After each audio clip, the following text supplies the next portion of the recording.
જય માતાજી મિત્રો, સ્વાગત છે તમારા લોકોનું આપણી પોતાની યુટ્યુબ ચેનલમાં ચેતન ગોહેલ વ્લોગ્સમાં। તો આજે આપણે વાત કરવાની છે ત્રીજા નોરતે માં ચંદ્રઘંટાની આરાધનાની। તો ત્રીજું નોરતું એટલે માં નવદુર્ગાના ત્રીજા સ્વરૂપ ચંદ્રઘંટા રૂપની આરાધનાનો અવસર છે।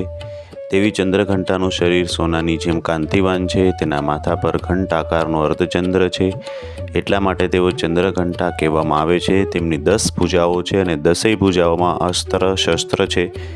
દેવીએ હાથોમાં ધનુષ બાણ, તલવાર, ત્રિશૂળ, ગદા તેમજ કમળ અને કમંડળ ધારણ કરેલા છે।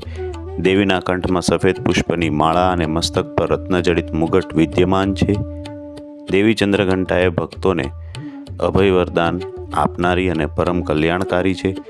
કથા જોઈએ તો પૌરાણિક કથા અનુસાર દેવતાઓની રક્ષા માટે અને રાક્ષસોના વર્ચસ્વ દૂર કરવા માટે માં ચંદ્રઘંટાએ રૂપ ધારણ કર્યું હતું। પ્રચલિત કથા અનુસાર મહિષાસુર નામના રાક્ષસે દેવરાજ ઇન્દ્રના સિંહાસનને પર આધિપત્ય જમાવ્યું। તેણે દેવતાઓને વશ કરીને સ્વર્ગ પર રાજ કરવાનું શરૂ કર્યું।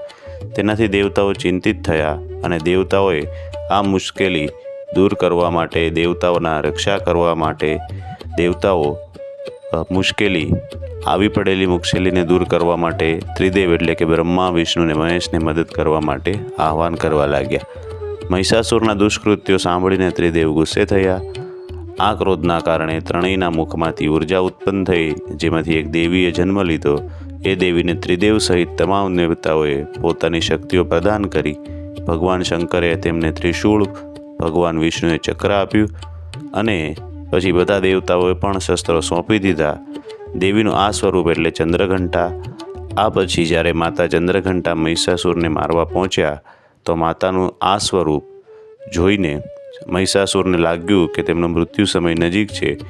મહિષાસુરે માતાજી પર હુમલો કર્યો અને એ જ ઘડીએ માં ચંદ્રઘંટાએ તેનો વધ કરી દીધો। માં ચંદ્રઘંટાએ દેવતાઓની રક્ષા કરી, એટલે રક્ષા માટે માં ચંદ્રઘંટાના પૂજનનો સવિશેષ મહત્વ છે। દેવીનું સ્વરૂપની વાત કરીએ તો તેમનું શરીર ક્રાંતિવાન છે। તેમના માથા પર ઘંટ આકારનો અર્ધચંદ્ર છે, એટલા માટે તેઓને ચંદ્રઘંટા માતાજી કહેવામાં આવે છે।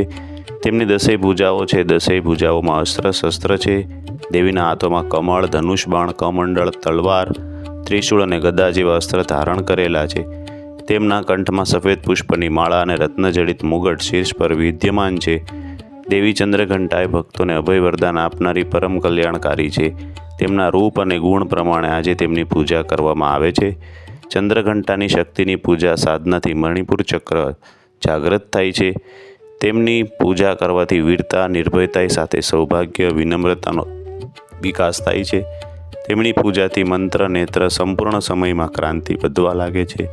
સ્વર દિવ્ય મધુર થવા લાગે છે। માતા ચંદ્રઘંટાની પૂજા કરનારા સુખ, શાંતિ અને સમૃદ્ધિનો માર્ગ ખુલે છે।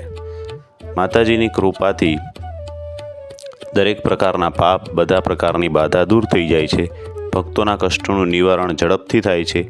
દેવી ચંદ્રઘંટાની કૃપાથી પરાક્રમ વધે છે। સરળ મંત્રની વાત કરીએ। સરળ મંત્ર હું સંભળાવું તમને। ઓમ હીમ ક્લીમ ચંદ્રઘંટાય નમઃ। માતાજીના ઉપવાસનો મંત્ર। પિજ્જન પ્રબરાધ્વા ચંડકોપાસ્ત્ર કેતુર્યુતા પ્રસાદ તનુતે મધ્ય ચંદ્રઘંટેથી વિશ્રુતા। મહામંત્ર જોઈએ। યા દેવી સર્વભૂતેષુ માં ચંદ્રઘંટા રૂપેણ સંસ્થિતા નમસ્તસ્યૈ નમસ્તસ્યૈ નમસ્તસ્યૈ નમો નમો। માતાજીનો બીજ મંત્ર જોઈએ। ઓમ શ્રી શક્તયે નમઃ। સરળ મંત્ર પણ એનો કરી શકાય।